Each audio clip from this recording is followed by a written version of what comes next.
Bueno, mis hermanos, vamos a dar inicio a nuestro tiempo devocional orando a nuestro buen Señor. Así que les invito a que en disposición oremos. Padre bueno, Dios misericordioso, Dios de gracia, Dios de bondad, te adoramos, Señor, te honramos, te agradecemos el que nos permitas estar delante de ti, Señor. Qué bueno, oh Dios, realmente, como dice tu palabra, el poder disfrutar esas misericordias que son nuevas cada mañana, Señor. Cada día estrenamos, cada día tenemos la oportunidad de agradecerte por cosas nuevas para nuestra vida, Señor, y es tu misericordia. ¿Qué sería, Señor? Y ni siquiera quiero experimentar, pero ¿qué sería de nosotros un día sin tu misericordia, Señor? ¿Qué sería de nosotros? Por eso, gracias, Dios mío. Gracias por permitirnos ver, Dios de la gloria, tu bondad, Señor. Por concedernos hoy no estar en el mundo de tinieblas, eh, en este mundo desamparados, sin ti como Padre, Señor. Gracias, Dios mío, porque podemos acercarnos ante ti, Señor. Tenemos no solamente vida, muchos, sin duda alguna, así como muchos se acostaron a dormir y no despertaron más, así como muchos salieron ayer de su casa y no volvieron, no regresaron, Señor, porque fallecieron. Oh Dios, también hay muchos que ya están despiertos, ya salieron a trabajar, tienen vida, uh, salud, fuerzas, estabilidad económica, Señor, pero no cuentan contigo. Nosotros contamos contigo, Señor. Nosotros te tenemos a ti. Y si bien podemos agradecer el que, Señor, tengamos una buena economía o por lo menos estabilidad económica, si bien podemos agradecer que tengamos familia, que tengamos cónyuge, hijos, nuestros padres tal vez, en fin, familia, si bien podemos agradecer que haya salud o fuerzas en medio de la enfermedad, la mayor gratitud es que te tenemos a ti, Señor. ¿De qué sirve tener todo y no tenerte a ti? Al final, los que alardean o tal vez agradecen por lo que se tiene terrenalmente, si no tienen a Cristo, su gratitud o su alarde se queda en este mundo y todo perece en esta vida. Pero los que te tenemos a ti, Señor, por ahora disfrutamos de pequeñas y diminutas bendiciones, pero nos espera una herencia incorruptible, incontaminada, inmarcesible, reservada en los cielos para nosotros. Nos esperan tantas glorias, Señor, tan majestuosas glorias como lo describe tu palabra. Oh, Señor, que si las pudiésemos ver, si las pudiésemos apreciar por un momento, tal vez menguaríamos en preocupaciones, en afanes, menguaríamos en ansiedades, en depresiones,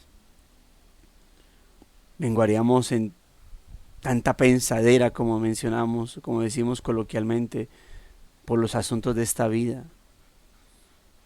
Porque entenderíamos, Señor, que realmente como dijo el apóstol Pedro, nos hiciste renacer según tu misericordia para una esperanza viva que será manifestada cuando tú regreses, Señor. Oh, pero ayúdanos, Dios, a vivir en gratitud. Pablo dijo que él aprendió a estar contento cual fuera su necesidad. Ayúdanos a aprender, Señor, Y a los hermanos que han aprendido ya, oh Dios, que no retrocedan en ese aprendizaje, porque nuestra naturaleza humana hace que con facilidad desaprendamos. Y todo lo que tenga que ver con tu palabra, Señor, con las perspectivas a la luz de tu palabra, debemos mantenernos en ellas y no menguar, no retroceder, no olvidarlas. Aquí estamos delante de ti, Señor. Aquí estamos delante de tu presencia para rendir a ti nuestras vidas y pedirte que nos fortalezcas, que si hay entre nosotros quienes tengan sus manos cansadas, Señor, caídas, tú las levantes, Dios. Si hay entre nosotros quienes tengan sus rodillas debilitadas, ya dobladas, ya tocando el suelo, Señor, no en humillación, sino como en derrota, Dios, afírmalas, afírmalas, por favor. Si hay corazones apocados, entristecidos, decaídos, desanimados, oh Señor, llénalos de aliento y de ánimo con tus palabras, Señor, que son por medio de las cuales traes consuelo y aliento para nuestra vida. Ayúdanos, Señor, a tener nuestra mirada puesta en ti, Señor, como diría Pablo, no mirando atrás, sino con nuestra mirada puesta delante en el galardón, para caminar, Señor, y no detenernos hacia la meta del supremo llamamiento tuyo en Cristo Jesús, Señor nuestro. Aquí está nuestra vida, Dios. Gracias, Señor. En tus manos entregamos nuestras cargas, nuestras preocupaciones, nuestras ansiedades, nuestras depresiones, nuestros afanes, nuestras incertidumbres, Señor. Todo eso lo tiramos delante de ti, Señor. Tal como dice tu palabra, echa sobre Jehová tu carga, porque Él te sustentará, porque no dejará para siempre caído el justo. Es lo que dice tu palabra, Señor. Que echemos toda nuestra ansiedad sobre ti, porque tú tienes cuidado de nosotros. Dios, queremos depender, necesitamos depender, aprender a depender más y más de ti, Señor. Confiar en ti, disfrutar de esa paz que sobrepasa todo entendimiento. Dios, en tus manos estamos, Señor. Perdona nuestros pecados porque son parte de nuestras cargas, son parte de nuestras preocupaciones. Perdónanos, Señor. Por las formas en cómo te hayamos ofendido, perdónanos. Esperamos no sean pecados graves, Señor. Pecados escandalosos, ya de muerte espiritual. Pero no porque no sean pecados escandalosos, vamos a estar tranquilos, porque pequeñas manchas terminan formando una gran mancha en nuestra vida. Pequeñas manchas que ignoramos terminan siendo causantes de un gran obstáculo en nuestra vida espiritual, en nuestro avanzar espiritual. Y por eso aquí estamos, Dios mío. Perdona nuestros pecados, Señor. Límpianos de toda maldad, santifícanos por tu Espíritu, límpianos de toda contaminación de carne y espíritu, Señor, y ayúdanos a mantenernos en pureza delante de ti, Señor. Padre, gracias, Dios mío. Gracias por tu perdón, gracias por tu misericordia, por tu bondad, por esta oración, por nuestra familia, Dios. Como lo oramos al principio, les has dado vida, gracias. Quieras tú, Señor, traerlos a tus sendas y puedan apreciar las glorias celestiales y eternas que hay para nosotros, Señor. Para tus hijos, tus redimidos, Señor. Gracias te damos, Dios mío. Gracias por este buen tiempo, por el tema que se ha de tratar.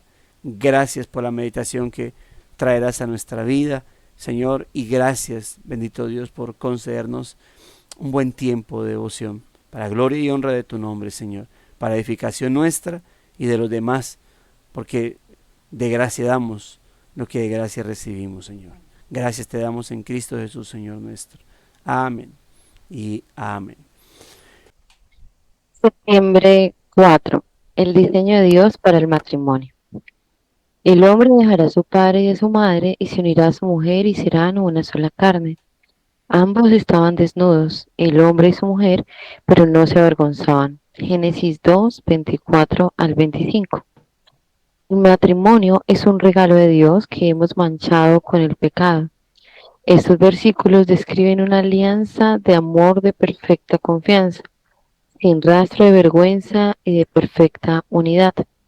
Tristemente, un efecto tangible de vivir en un mundo caído es que fuera de las películas ningún matrimonio es solo eso ni siempre así. La tragedia del pecado es que nuestra propia naturaleza es corromper lo que Dios ha creado para nuestro bien y para su gloria, de manera que se pierde la belleza y el disfrute del matrimonio como Dios lo planeó. No obstante, hay esperanza. El Espíritu de Dios nos capacita a los creyentes para considerar el matrimonio según su diseño. Primero, debemos reconocer que fuera de Cristo, los hombres y las mujeres están en completa rebeldía contra los propósitos de Dios. No se trata de que simplemente estemos confundidos en cuanto a la naturaleza del matrimonio. Más bien, nuestros deseos pecaminosos son completamente opuestos incluso a lo que sí entendemos. Por lo general, el matrimonio que nos ofrece la Biblia es percibido como una jaula, una restricción o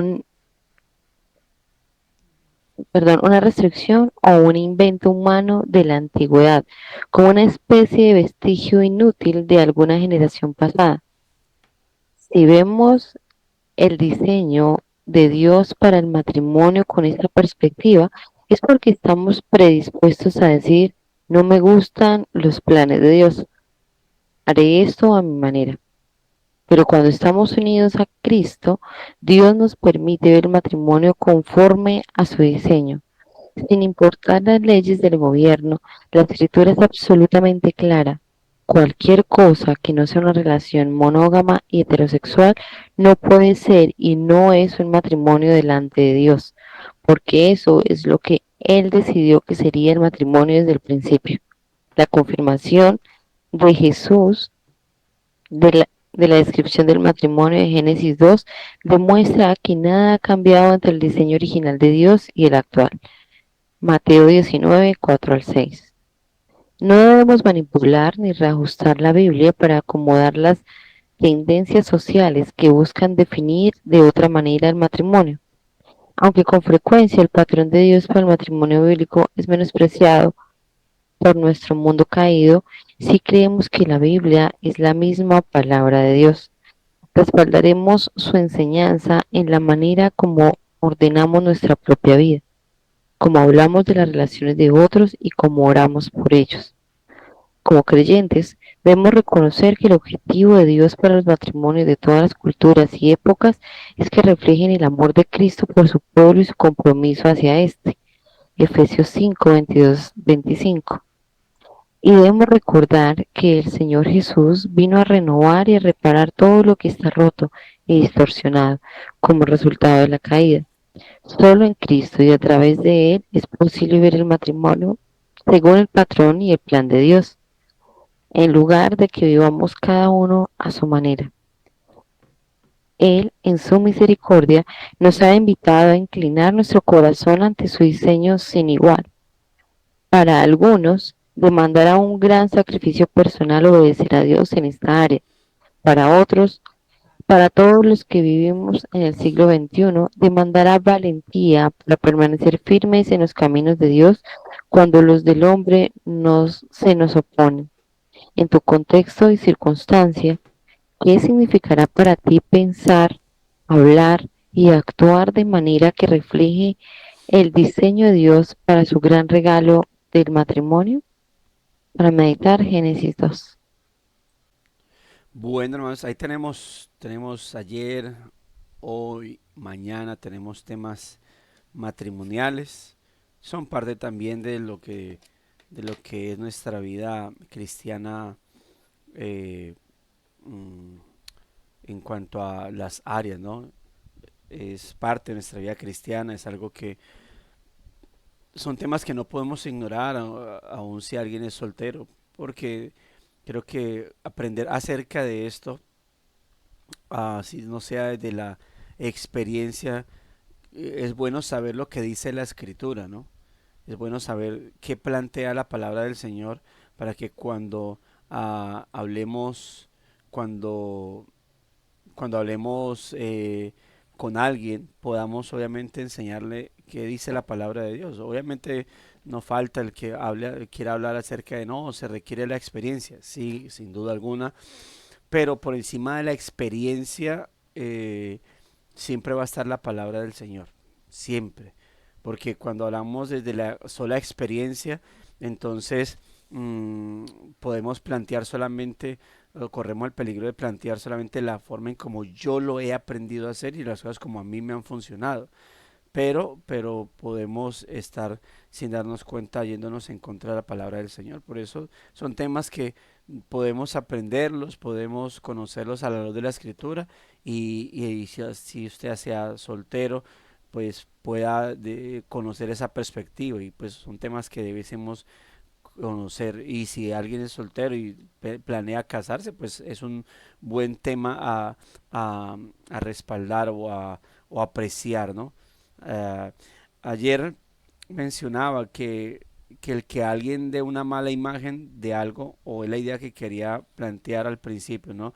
Que el que alguien dé una mala idea de algo no significa que ese algo sea malo, ¿sí? Que ese algo sea malo. Y colocar el ejemplo de pronto los doctores, ¿no? El hecho de que a veces nos hayan tocado doctores malos en algo en particular, no significa que todos sean malos y que ya yo no crea en la medicina. Eh, Cuando recién llegué al Espinal, uno de mis conflictos fue, ¿y ahora quién me va a peluquear? Porque yo siempre, como se dice coloquialmente, me he casado con un peluquero y yo tenía un peluquero en particular en Palmira y cuando llegué acá dije, ¿y ahora? Y yo andaba con una fotico y a los peluqueros les decía, mire, yo quiero quedar así. No, y cuando me tocó la primero fue una peluquera. No, carambas. Y no, así no era, eso quedé todo raro, así como que me hubieran puesto una totuma y me hubieran peluqueado así. Totuma es, sí, creo que todos conocen una coquita ahí. Ah, y yo no, y ahora, pues yo no dije, no, no vuelvo a creer en los peluqueros, la peluquería ha muerto, eso no sirve para nada, voy a aquí en adelante a dejarme crecer el cabello y nadie, no, otra vez le dimos el intento, tampoco, y ese no, y ahora, y hasta que alguien me dijo, mire, vaya a este lugar, pregunte por fulano de tal, y era, y así fue, pregunté por fulano de tal, le dije, mire, ¿usted me puede dejar así? Y yo, sí, sí, y le hizo, se demoró todo lo que quiso demorarse, a mí me han dicho, bueno, y funcionó, entonces, el hecho de que uno vea matrimonios mal, ¿sí? eh, no significa que es que eso es el matrimonio. Ayer decía, y lo plantea obviamente desde el comienzo acá el escritor, el matrimonio es un regalo de Dios, es el diseño de Dios y Dios es perfecto. El problema somos nosotros, los seres humanos, que después de la caída tendemos a desdibujar, a desfigurar, a dañar las cosas, ¿sí? Ese es el problema de nosotros. El problema es cuando dañamos, no sé si a usted le ha pasado que ha llegado a hacer cosas, manualidades, se las muestra a alguien, ese otro la va a mirar y ¡pum!, la dañó, ¿sí? O sea, un accidente, ¿no? O también está el tema de los niños, ¿no? Cuando sus hermanitos han hecho algo y llega el otro hermanito y a veces accidentalmente o con toda su pecaminosa y malvada intención a dañar lo que, lo que otro había hecho. Esa es la naturaleza humana. Entonces el matrimonio es un regalo de Dios, es un diseño, es excelente diseño, pero, pero por causa del pecado nosotros lo hemos manchado, ¿no? Y parte de ese pecado de orgullo y egoísmo, ¿sí? Orgullo y egoísmo son los principales pecados que creo que son los que están alentando ahí a otros pecados, el orgullo y el egoísmo, el egocentrismo, son que son como gemelos. No son el mismo, pero están ahí pegaditos, siameses, llamamos. Esos versículos que hemos leído plantea o describen una alianza de amor de perfecta confianza, sin rastro de vergüenza y de perfecta unidad. El hombre dejará a su padre y a su madre, se unirá a su mujer, serán una sola carne. Y note que para ese entonces ambos estaban desnudos, el hombre y su mujer, pero no se avergonzaban. Y esto tiene una connotación de ambos desnudos, eran como decir, eran transparentes. O sea, no había maldad, no había pecado, no había cosas de ocultarse, ninguno se avergonzaba, estaban en una perfecta unidad. Hasta que viene obviamente pues el pecado y de ahí tristemente, como dice el escritor, un efecto tangible de vivir en un mundo caído es que dice fuera de las películas ningún matrimonio solo eso ni siempre así. La tragedia del pecado es que nuestra propia naturaleza termina corrompiendo lo que Dios ha creado para nuestro bien y para su gloria. El matrimonio es eso. El matrimonio Dios lo diseña para su gloria. Pablo más adelante, miles de años después, Pablo nos dice que la razón por la cual el matrimonio fue creado fue para representar la relación entre Cristo y la iglesia. Sin embargo, obviamente eso bajo el nuevo pacto, porque recordemos o tengamos en cuenta que Dios llegó a mencionar frases como yo he sido un marido como un marido para ellos. Entonces, también en el antiguo pacto había una relación entre Dios y el pueblo de Israel como esposo y esposa. O sea, esa misma relación ya se ve más claramente o se ve con más claridad en el nuevo pacto. Pero siempre ha estado esa relación, siempre ha estado presente. Pablo dice, será una sola carne. Esto lo digo o eso se dice respecto a Cristo y la iglesia, porque es lo que sucede con Cristo y la iglesia. Ahora, más claramente, ¿por qué? Porque en el antiguo pacto Dios había hecho pacto con un pueblo, con una nación, pero no toda esa nación era del pueblo de Dios. Solamente dentro de esa nación había un pueblo espiritual que era parte de Dios. Mientras que cuando hablamos en el nuevo pacto, la iglesia o quienes terminan siendo parte de la iglesia, no de la iglesia local, sino de la iglesia universal, todos ellos son injertados a la iglesia por medio del Espíritu Santo. Y como dice, la iglesia es el cuerpo de Cristo. Cada persona que Dios por medio del Espíritu mete dentro de la iglesia, une al cuerpo de Cristo, es uno con Cristo. Y por eso esa es una mejor relación, porque todos los que son parte de la iglesia universal, todos son genuinos, todos son verdaderos, imperfectos sin duda alguna, inclinados a pecados, claro que sí, pero los que el Señor ha puesto ahí son y punto. La diferencia entre el antiguo pacto, ¿no? Donde una nación, pero solamente los espirituales de esa nación eran el pueblo de Dios. En este caso, todos los que Dios determina como pueblo de Dios, como iglesia, todos son de Él y Cristo está unido a ellos. Entonces, esa relación matrimonial siempre buscó representar esa relación que habría entre Dios y un pueblo genuino. Así que por eso ese diseño del matrimonio que Dios ha planteado es un diseño especial, es un diseño bueno, pero obviamente entramos nosotros a desdibujar, a desfigurar. Por eso lo que dice acá, ¿no? La tragedia del pecado es que nuestra propia naturaleza termina corrompiendo lo que Dios ha creado para nuestro bien y para su gloria. Al ser creado por Dios, al ser el diseño de Dios, esto implica que traería bendición para la humanidad y para aquel que accediera a él. Aparte de que la razón por la cual Dios establece el matrimonio tuvo como objetivo gobernar. Cada matrimonio sería un complemento de entre un hombre y una mujer para dirigir la creación. Cuando se le dice a Adán y Eva al comienzo que en Génesis 1, 27, 28 que los crea, ¿verdad? Los une y le dice que su ordenanza es que se fructifiquen, que se multipliquen, que señoreen. Esa labor, esa ordenanza no era exclusivamente para Adán, sino que a través de Adán Dios estaba diciendo, la humanidad va a hacer eso. Por lo tanto, cada pareja haría lo que Dios le había dicho a Adán y a Eva, que fructifique, cada pareja, cada matrimonio era fructificad, multiplicados, ¿sí? Señorear.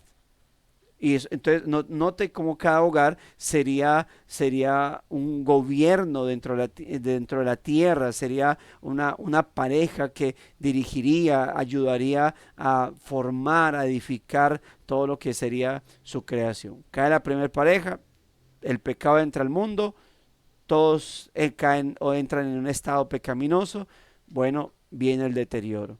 Y entonces es lo que estamos viendo, pero era para su gloria y para beneficio. Por eso Proverbios que dice que el que haya esposa haya el bien y alcanza la benevolencia de Jehová. Ayer decía cómo es lamentable el que muchas personas, por ejemplo, mencionen, bueno, son parte de este mundo, y a veces dentro del cristianismo se ve esas percepciones. ¿Se va a casar? Oh, se aburrió de la buena vida. ¿Y cuál es el problema? De que llegan al matrimonio, claro, como solteros, hacen lo que quieran, viven y llegan tarde o tienen toda la libertad, y cuando se casan, pues obviamente ya el asunto es restringido, ya se debe a una persona, ya no tiene la libertad que tenía antes, bueno, libertad basada en más bien libertinaje. Entonces claro, eso obviamente va a incomodar, porque ya no es un espíritu libre, ya se debe a alguien, ya debe cuentas a alguien, y no en un sentido ¿cómo se dice? De enseñorearse, de que entonces ahora es el jefe, la jefa, ahora entonces el que manda, la que manda. No, no se trata de eso, se trata de que cuando me uno a una persona, pues ahora entonces esa persona conmigo, somos como una sola mente, una sola alma. Entonces yo me debo a esa persona se debe a mí. Yo soy de esa persona es mía. Y ojo, porque cuando uno dice, es que me pertenece y le pertenezco, es una frase que este mundo no quiere apreciar, o sea, no está dispuesto a hacer, no está dispuesto a tener en cuenta.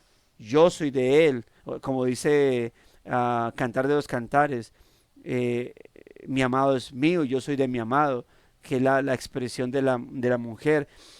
Entonces, porque implica eso, o sea, que se pertenecen mutuamente, ya no son libres, ya no pueden hacer lo que quieran, es algo que se hace en conjunto.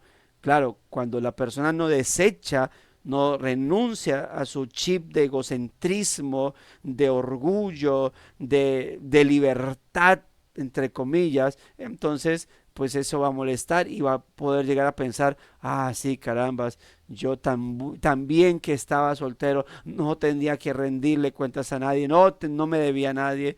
Bueno, es que eso es parte del matrimonio, pero por eso es algo que se hace en amor y que se hace, ojalá fuese dentro del diseño divino, dentro del marco que Dios ha establecido. El problema del mundo es que toma el matrimonio simplemente como un deleite para él, como un permiso tal vez para pecar. Yo hablaba con alguien la otra vez que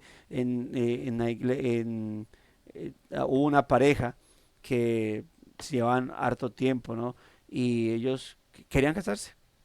Entonces el pastor en ese entonces no los quería casar, y no los quería casar porque pues se conocía la inmadurez de ella, y pues que estaba con el tema de que es que él tiene mucha edad, y pero no solamente eso, es que ellas al conocerla, pero no, y cuando dijo, ante la insistencia, entonces el ultimato fue este: bueno, pastor, o nos casa entonces o seguimos como vamos, fornicando. O sea, literalmente fue así. Y entonces dijeron, bueno, es que el matrimonio, la primera preocupación, porque ya entonces sale todo como se dice, aparecieron las llaves. Ok, su motivación es que quieren tener permisos para tener sexo.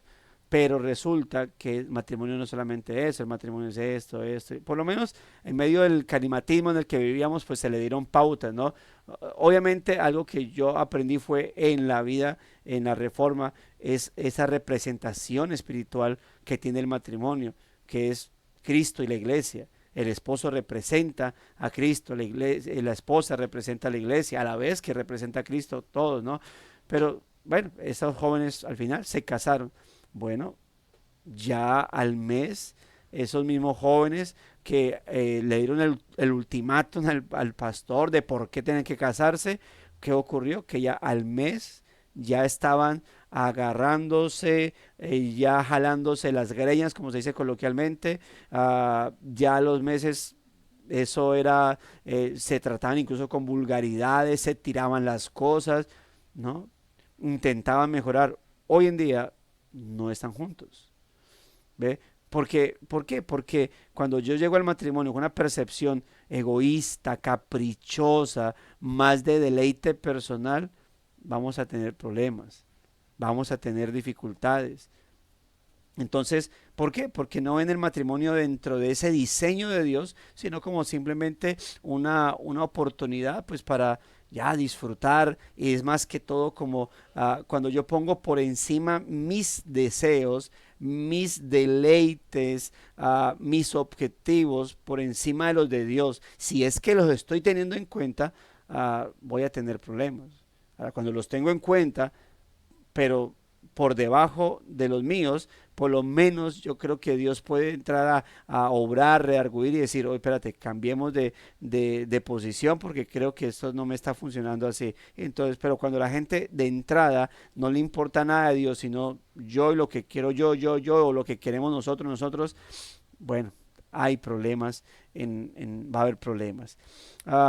Sigue diciendo acá, de manera que cuando el pecado entra, dice, se pierde la belleza y el disfrute del matrimonio como Dios lo planeó.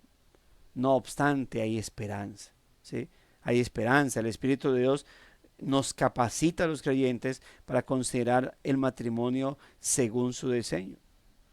Y va a plantear dos cosas que van a funcionar como un contraste, ¿no? O sea, para traer claridad en esto. Primero, debemos reconocer que fuera de Cristo, los hombres y las mujeres están en completa rebeldía contra los propósitos de Dios. O sea, fuera de Cristo, mostrarle a una persona que el matrimonio es una bendición. O sea, que ciertamente lo que dice el proverbista es una realidad. El que haya esposa, haya el bien y alcanza la benevolencia de Jehová. O sea, a mí me parece que, que el no comprender esta realidad, eso que dice el proverbista, es lo que hace que las personas obviamente vean el matrimonio más como un gusto personal y no que no deba deleitarme, ¿sí? No que no deba gozarme con quien, si es el soltero con el que va a ser la que va a ser su esposa, si es soltera pues con la que va a ser su esposo, no que no pueda eso, no que no tenga, deba tener un gusto, no que no pueda tener, estar feliz, ¿sí? Pero es que hay una prioridad, hay un objetivo principal y es Dios y su diseño. Es decir, antes de yo pensar en que voy a deleitarme, y debe ser así, es que voy a glorificar al Señor. Voy a dar gloria. Mi objetivo matrimonial es que voy a dar gloria a Dios. Pero ¿qué tanta convicción tienes con ello? ¿Qué tanto entiendes de eso? De dar, pues que voy a dar gloria a Dios a través de mi matrimonio. No es simplemente una muletilla. ¿Para qué te casas? Para la gloria de Dios. ¿Y qué significa eso? No sé, pues que es para la gloria de Dios. O sea, pues por obediencia a Él. Sí, pero ¿qué más implica eso? ¿Qué implica en el hombre? ¿Qué implica en la esposa? Para que se pueda apreciar eso. Y luego entonces yo pueda cumplir con esos roles en particular y también disfrutar. Pero eso es algo que no se entiende fuera de Cristo. No se trata, y no se trata de que simplemente estemos confundidos o que el ser humano esté confundido en cuanto a en la naturaleza del matrimonio. Más bien que nuestros deseos pecaminosos son completamente opuestos incluso a lo que sí entendemos. Lamentablemente el ser humano, ah, eh, al no comprender esta posición cristocéntrica al matrimonio, pues obviamente se va a su propia posición, pero aun si tú le dijeras, mira, el matrimonio es esto, yo he llegado a tener consejerías con matrimonios uh, inconversos. Yo recuerdo que una vez había una señora que ya venía a la iglesia, profesaba cristianismo, ¿no? En su momento pues se creía, pero luego pues hoy en día no es creyente. Entonces ella quería que yo aconsejara a su hermana que estaba pasando por un mal momento en su vida matrimonial, que ella quería que hablara. Yo decía, bueno, yo puedo hablar con ellos, pero voy a hablarles de la parte cristocéntrica, bibliocéntrica. Sí, pero pues escúchelo. Listo, los escuché. Y todo al final yo les empecé a hablar acerca de Dios, la escritura, esto y lo otro, por aquí, por allá. O sea, no es que no la copiaban. Y al último, la muchacha dijo, pastor, mire, lo va a hacer claro. Es que mi problema con mi esposo es que él no me saca a bailar cada 8 días. Y entonces yo quedé como, o sea, ¿es eso solamente? Sí, yo quiero, o sea, él es buen esposo, él con lo que él está diciendo, él cumple mis caprichos, pero a mí me gusta mucho el baile y él no me saca a bailar. Dígale que me saca a bailar cada 8 días. Yo decía como, y dije, no, o sea, eso ya es de ustedes. Ya, mi objetivo, lo que les estoy diciendo a ustedes es que ustedes necesitan a Cristo, necesitan a Dios en medio de su matrimonio, necesita que la palabra de Dios llegue a sus vidas, es lo que ustedes necesitan. Yo no, yo qué te voy a decir, yo qué le voy a decir, que te saque a bailar, eso él verá si lo hace o no. Yo, yo creo que lo que ustedes necesitan para tener un matrimonio estable no es bailar cada 8 días, es a Cristo en su vida siempre. Ah, bueno, sí, sí, bueno, vamos a pensarlo, muchas gracias. Después, ya cuando le hablé con la Julana, la hermana, me dijo, no, pues ella dijo que usted no la había entendido, que usted solamente se iba por lo espiritual y que Dios, pero que usted no entendió. Y yo, bueno, está bien, pero es decir, si no se tiene a Cristo, no se va a poder comprender esta realidad, porque el ser humano siempre va a estar cada uno alando, ¿no? Hacia su propio lugar. Dice, por eso él dice acá, no se trata de que no se entienda, más bien que nuestros deseos pecaminosos son completamente opuestos incluso a lo que sí entendemos. Por lo general el matrimonio que nos ofrece la Biblia es percibido por eso como una jaula, una restricción o un invento humano de la antigüedad, como una especie de vestigio inútil de alguna generación pasada. Y si vemos el diseño de Dios para el matrimonio con esa perspectiva, es porque ya estamos predispuestos a decir, no me gustan los planes de Dios y haré esto a mi manera. Ya, es obviamente, y la manera del ser humano es eso, egoísmo, orgullo. Por ejemplo, un texto que pudiésemos pensar al respecto es el de, tan solo permítame que leamos un texto de muchos que pudiésemos traer ayer, perdón, el hermano Diego nos colocaba Filipenses. Mire este de Colosenses, capítulo 3. ¿Dónde está? Ok. Ay, ay, ay. Colosenses capítulo 3, versículo 12. Dice, 12 y 13, dice, vestíos pues como escogidos de Dios, santos, amados, de entrañable misericordia, de benignidad, de humildad, de mansedumbre, de paciencia, soportándonos unos a otros y perdonándonos unos a otros si alguno tuviera queja contra otro. De la manera que Cristo os perdonó, así también hacerlo vosotros. Ahora, esto es algo que Pablo dice, hay que aplicarlo los unos a los otros, ¿sí? Es decir, yo debo tener misericordia de mi hermano, benignidad para con mi hermano, es decir, hacer el bien a él, hacer el bien. Debo ser humilde para con él. La humildad es servicio, ¿sí? Está relacionada más con el servicio y la actitud con la cual yo sirvo. Mansedumbre La mansedumbre tiene que ver con el hecho, con la realidad de que ese hermano te puede ofender y tú estar dispuesto a pasar por alto esa ofensa, de paciencia, de obviamente aguantar, soportar ello, de tolerancia, no te lo que soportar unos a otros, es decir, aguantarse en la manera, y perdón, ¿sí? Cuando alguno tuviera queja contra otro. Y dice, termina, de la manera que Cristo os perdona, así también hacen los vosotros. Eso es una verdad que debo tener para con mi hermano. Pero una premisa que yo pongo cuando utilizo un texto de esos para matrimonio es, si esto se debe aplicar para con mi hermano en la fe, con el cual no vivo en casa, ¿cuánto más debe ser aplicado para con mi esposa, para con mi esposo? En otras palabras, ante mi esposo, ante mi esposa, yo debo vestirme como un escogido de Dios, como un santo de Dios, como un amado del Señor. Para con mi esposo o esposa, yo debo tener misericordia.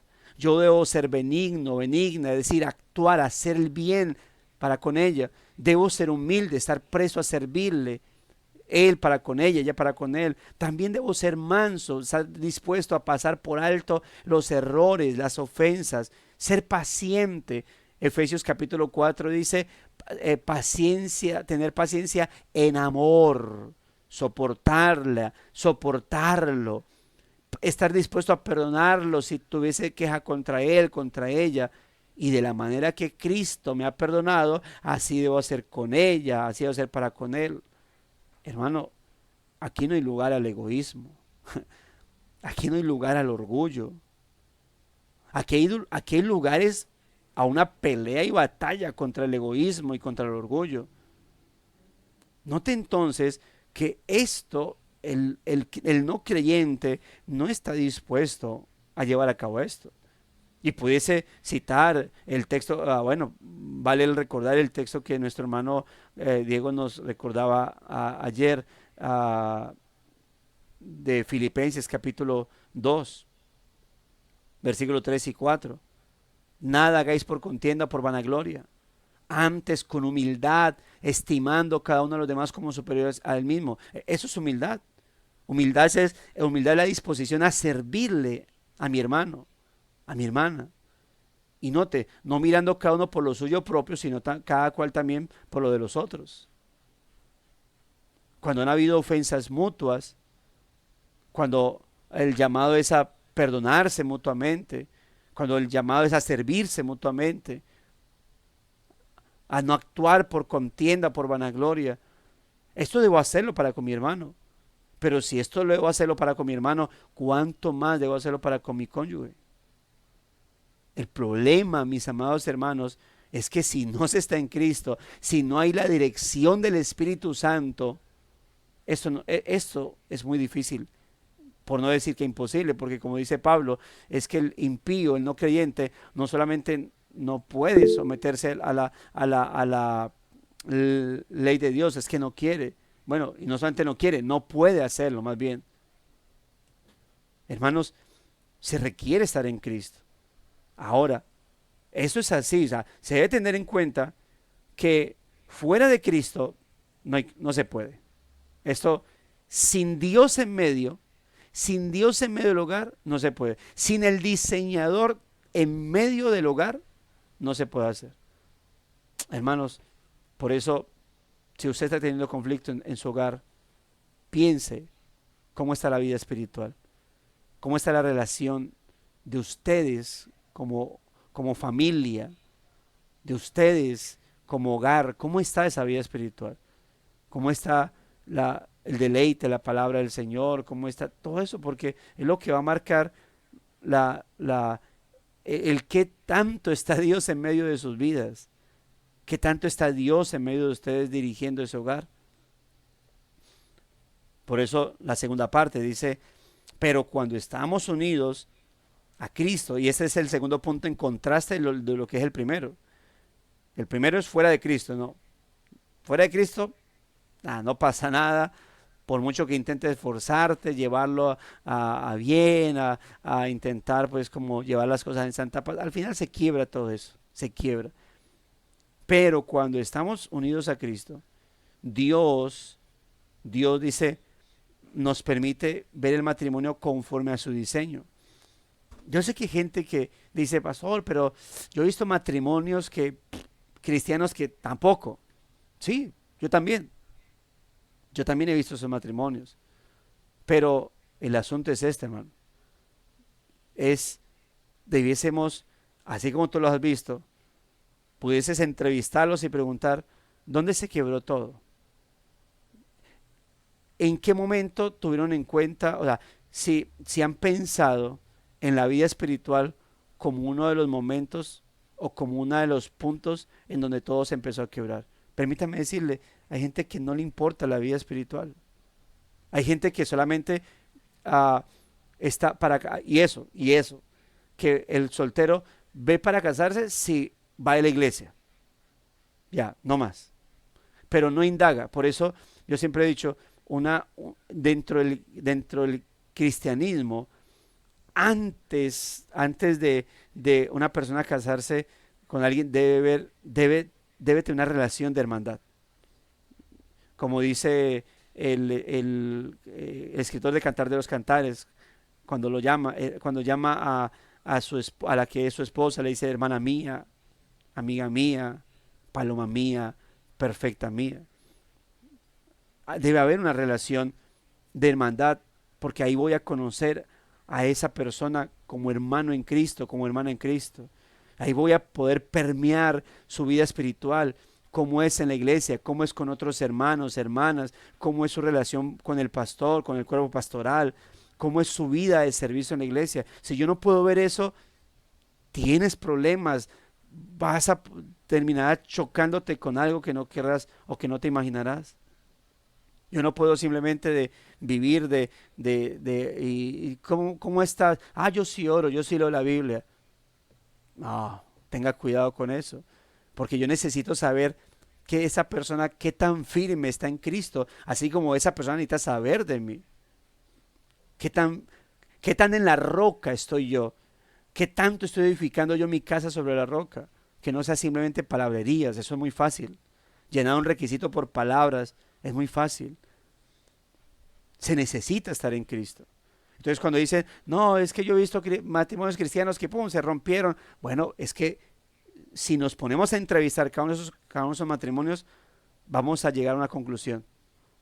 Su vida espiritual en algún momento se quebró. Si estuvo presente, si estuvo presente. Si no, eso era una bomba de tiempo. Pero si en algún momento ese matrimonio inició buscando vida espiritual y luego se quebró, podemos llegar a un punto. Alguno de los dos abandonó su vida espiritual y poco a poco su egocentrismo suyo fue elevándose hasta que ya dijo no más. O ambos abandonaron su vida espiritual hasta que llegó un punto donde se quebró, se dañó. Y por lo tanto, si la vida de ambos se aleja del Señor, pues el orgullo, el ego de ambos va creciendo y llega un punto donde ya no es un matrimonio, ya es una guerra de reinos, de señoríos, de quién levanta más la voz, quién manda más, la voluntad de quién más prima. Y por eso hay que preguntar, hermano, ¿qué tan en Cristo estamos?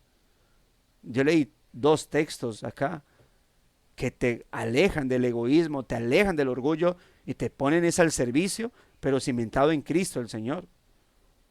El texto de Filipenses, luego de que ha dicho, nada hagáis, no hagan de esa manera, no hagan de esa otra forma, luego dice en el versículo 5, allá pues el sentir que hubo en Cristo Jesús.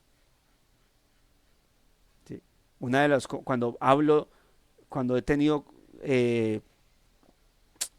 consejerías matrimoniales, una de mis frases es ¿cuál de los dos va a tomar el lugar de ser como Cristo? Y cuando digo cuál de los dos es porque el conflicto es que sí, es que sí, es que sí, es que ella, es que él, que ella, es que él. ¿Cuál de los dos va a tomar el lugar de Cristo? ¿Cuál de los dos quiere mostrar el carácter de Cristo en su vida? Porque mientras sea una guerra de señores y señoras, de quién tiene la razón, de quién manda, de quién grita más, quién es el que más ha pecado, pero es que usted, pero es que usted, pero es que usted, pero es que usted, pero es que usted, pero es que usted. Y Cristo, ¿dónde está presente en nuestra vida? ¿Cuál es el reconocimiento? Sin Cristo, nosotros no reconocemos pecados. Sin Cristo justificamos pecados. Cuando Cristo no está en nuestra vida, esa es la facilidad de nosotros. Justificar pecados. Es decir, jamás decir, sí, yo sé que pequé por mí, porque soy así. No, es que sí, yo pequé, pero es que porque tal cosa, es que él, es que ella.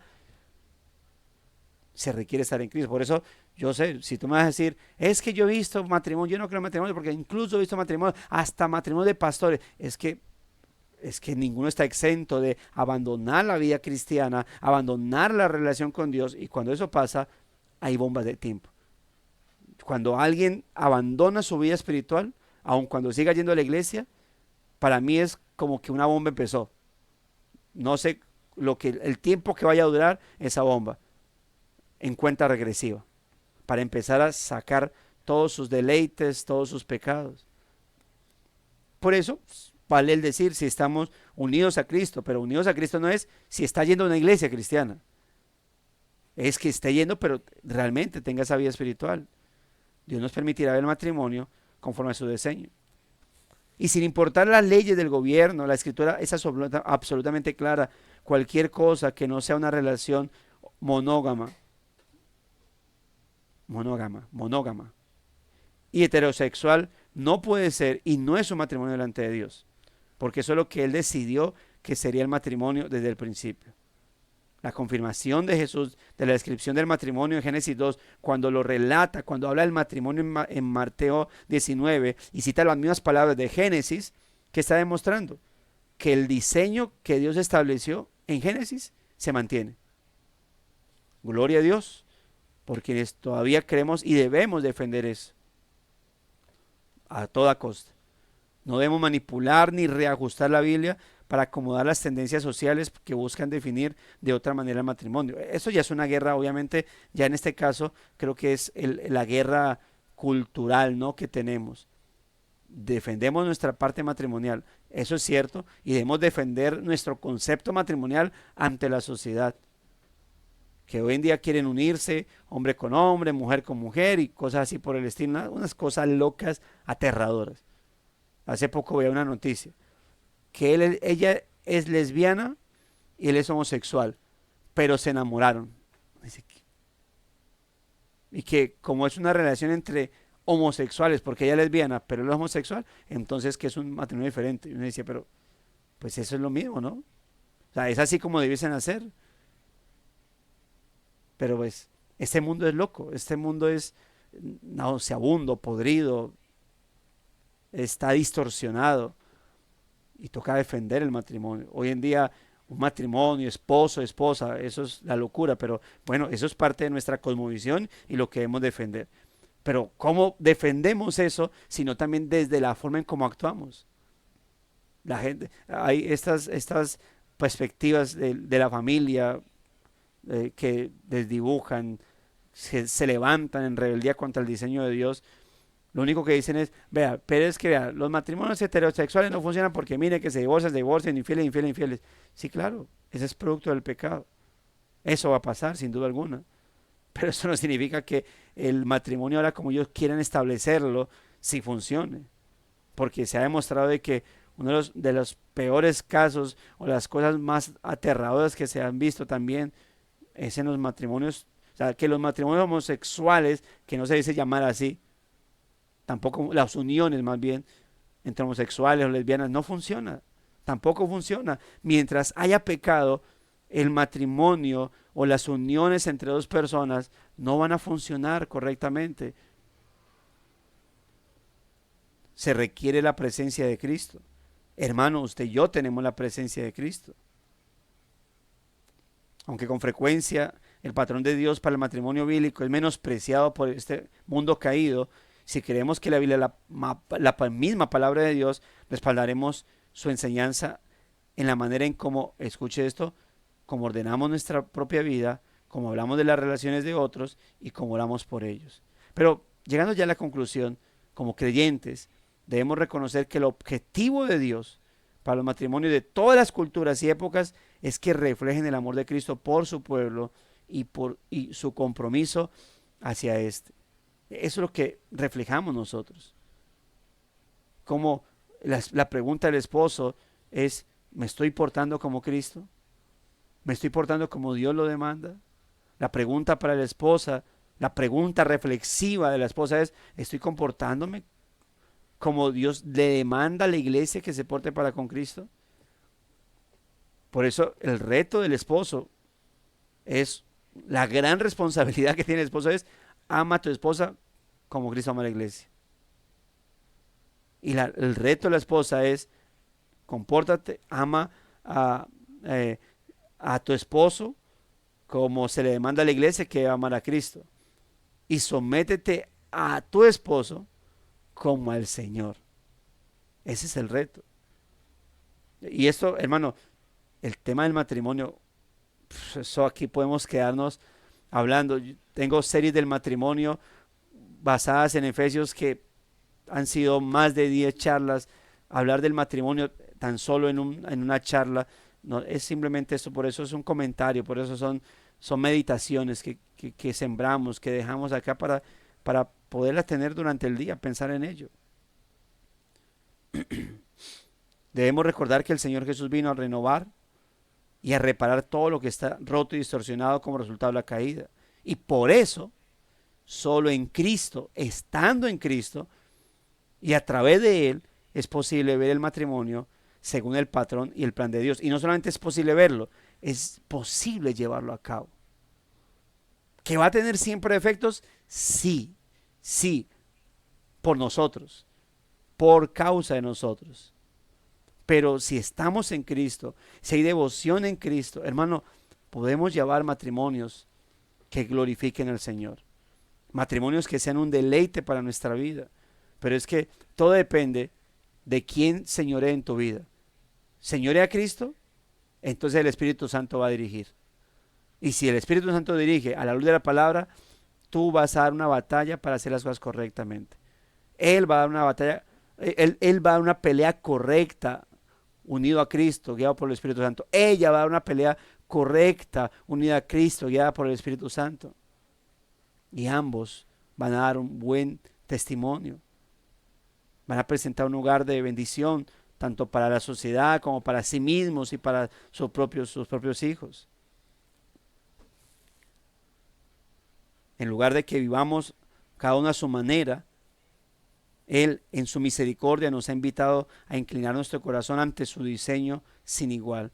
Para algunos, sí, demandará un gran sacrificio personal obedecer a Dios en esta área. Para todos, al final para todos, los que vivimos en el siglo XXI, demandará valentía para permanecer firmes en los caminos de Dios cuando los hombres se nos oponen. Y la pregunta, en tu contexto y circunstancias, ¿qué significa para ti pensar, hablar y actuar de manera que refleje el diseño de Dios para su gran regalo del matrimonio? ¿Qué implica eso? Pero quiero que meditemos en ello, hermano. Estar en Cristo no es simplemente estar yendo a una iglesia. No cuestiones, no cuestiones el matrimonio simplemente porque has visto aún en creyentes un desfase total. No cuestiones el matrimonio. El matrimonio cristiano, uh, el asunto es qué pasa con esas vidas en Cristo el Señor. Si tú te mantienes en Cristo, si ambos se mantienen en Cristo, los matrimonios funcionan, van a dar gloria al Señor. No va a haber lugar al egoísmo, al orgullo. Y es lo que debemos pensar siempre, mis amados hermanos. De lo mucho que podemos hablar es lo que puedo mencionarles acá, mis amados hermanos, y podamos meditar en ello. Vamos a leer comentarios mientras, si alguien tiene alguna inquietud, algún comentario, puede hacerlo. Antes vamos a leer lo que está escrito acá. Dice: como en todas las áreas de la vida humana, el pecado ha distorsionado el diseño original de Dios, y aunque en el caso del matrimonio en algunos hay ilusión por alcanzar una relación de armonía y de trabajo en equipo, las expectativas se van diluyendo a causa de la inclinación del pecado a ser independiente, egoísta, desconfiado, controlador, etc. Solo en Cristo y en mutua comunión y obediencia habrá disfrute permanente según el plan de Dios. Dice, cita Mateo 19, 4 al 6. Él respondiendo les dijo: ¿No habéis leído que el que los hizo al principio, varón y hembra, los hizo? Y dijo, por esto el hombre dejará a su padre, a su madre, y se unirá a su mujer, los dos serán una sola carne. Así que no son ya más dos, sino una sola carne. Por tanto, lo que Dios unió, no lo separe el hombre. Y ahí nuestro hermano Diego coloca los textos que estuvimos citando. Bueno, vamos, si no hay más, si no hay algún comentario, vamos a orar a nuestro Señor. Oremos, voy a dirigir la oración. Dios bondadoso, Dios de gracia, Dios de misericordia, gracias Señor por tu palabra. Son temas extensos, son temas, Señor, necesarios para meditar como esposo, como esposas y aún como solteros, porque se requiere, Señor, el marcar una realidad, y es que si tú, que fuiste el diseñador del matrimonio, no estás en medio de un matrimonio dirigiendo y gobernando tanto el corazón del esposo como de la esposa, Señor, tendremos problemas dentro del matrimonio, porque no es algo que se deba llevar solos o desde nuestra perspectiva. Cuando ignoramos la cosmovisión bíblica respecto al matrimonio, por querer hacerlo a nuestra manera, tendremos siempre problemas. Cuando queremos resaltar siempre nuestros conceptos, nuestros caprichos, lo que yo pienso, lo que yo creo, tendremos problemas. Porque no somos nosotros, Señor, los que diseñamos el matrimonio como para entonces querer marcar algunas líneas en particular. Señor, tú lo diseñaste y tú eres el que debes estar en medio. Solamente en Cristo podemos hacer de los matrimonios matrimonios de bendición, no sin problemas, no sin adversidades, pero si se está en Cristo, tales problemas y adversidades se podrán enfrentar, se podrán sobrellevar y se podrán hacer las cosas correctas, Señor. Pero requiere que nuestra vida esté en Cristo, permanezca en Él y batallemos en Él, Señor. Muchas gracias, Dios de la gloria. Bendice los hogares aquí presentes, Señor. Bendice los matrimonios de cada persona aquí conectada. Tal vez algunos sean matrimonios ambos creyentes, tal vez algunos hogares solamente uno. Dios, tú conoces cada hogar. Aquellos que son ambos creyentes, te pido que los bendigas, que los fortalezcas, que los guíes, que los dirijas en todo, Señor. Y que les concedas, bendito Redentor, el poder no solamente ser de bendición para sí mismos, sino ser de bendición a aquellos que los rodean. Empezando por sus hijos, si los hay, Señor. Ayúdalos, Dios. Aquellos que no, hay matrimonios donde uno de los dos no son creyentes, Señor, no es cristiano. Dios, ayúdalos. Ayuda a ese esposo creyente, a esa esposa creyente, porque no es lo mismo, Señor. Es una batalla ardua.